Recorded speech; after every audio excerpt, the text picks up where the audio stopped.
Najdlhší zaznamenaný čas bez spánku je 11 dní a 25 minút. Zvládol by si to?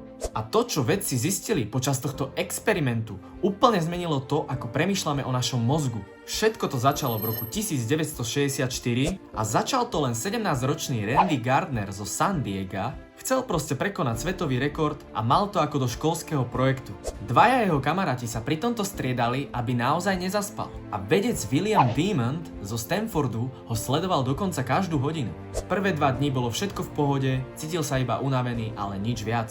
Tretí deň však Randy začal mať problémy rozoznávať predmety hmatom. Myslel si, že drží futbalovú loptu, pritom absolútne nič nedržal. 5. deň začal mať halucinácie. Videl pred sebou cestičku do záhrady, ktorá tam nebola. 7. deň nevedel dokončiť vetu.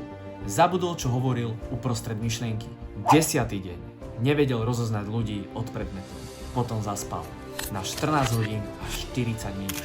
Randy bol extrém, ale ten istý systém máš aj ty. Keď každú noc zle spíš, tvoje telo nestíha regenerovať. Keď som sa o tomto dozvedel, začal som brať noc úplne inak. Ak ťa toto video zaujalo, viac informácií nájdeš na noxium.sk.